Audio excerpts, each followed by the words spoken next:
బొబ్బిలి రాజా వంటి biggest block buster అందుకున్న తర్వాత దానికి పూర్తి భిన్నంగా శత్రువు అనే సినిమా చేశారు వెంకటేష్.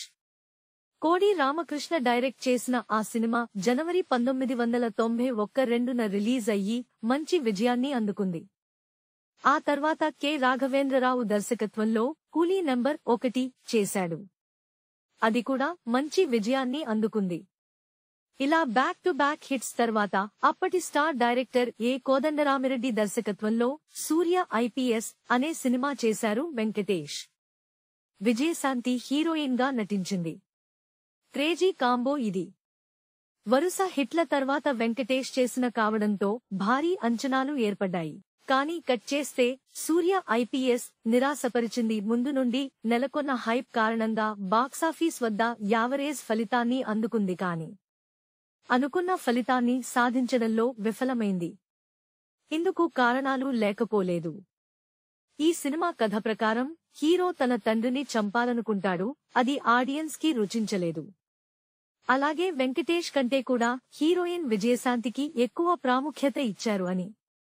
ఇంకో రకంగా చెప్పాలంటే విజయశాంతి ముందు వెంకటేష్ ను తక్కువ చేసి చూపించారని అప్పట్లో వెంకటేష్ అభిమానులు హర్ట్ అయ్యారు.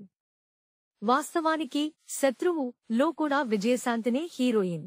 కాకపోతే దర్శకుడు కోదండరామిరెడ్డి బ్లాక్ బస్టర్ సినిమాల్లో విజయశాంతి ఎక్కువగా హీరోయిన్ గా చేశారు. అందువల్ల అతను ఆమె కలిగి ఉన్న లేడీ సూపర్ స్టార్ ఇమేజ్ ను బ్యాలెన్స్ చేసే క్రమంలో కథనం గాడి తప్పింది అనేది కొందరి అభిప్రాయం. విజయశాంతికి ఉన్న డిమాండ్ కూడా అలాంటిది మరి. సరే, సూర్య ఐపీఎస్ లాంటి లైన్ తోనే ప్రభాస్ నటించిన మున్నా కూడా రూపొందింది. 2007లో వచ్చిన ఈ సినిమాలో కూడా హీరో తండ్రిని చంపాలనుకుంటాడు. దీనికి కూడా ఆడియన్స్ కనెక్ట్ అవ్వలేదు. వంశీ పైడిపల్లి దర్శకుడిగా పరిచయమవుతూ చేసిన ఈ సినిమా భారీ అంచనాల నడుమ రిలీజ్ అయ్యి బాక్సాఫీస్ వద్ద యావరేజ్ ఫలితంతో సరిపెట్టుకుంది. నిర్మాత దిల్ రాజు వరుస విజయాలకు బ్రేక్ వేసిన సినిమా ఇది. Please subscribe BCN channel. Please subscribe BCN channel. ఇందులో మీకు కావాల్సిన అన్ని రకాల హంగులు ఉంటాయి. Hi, this is MM Sri Lanka. Please subscribe to BCN channel.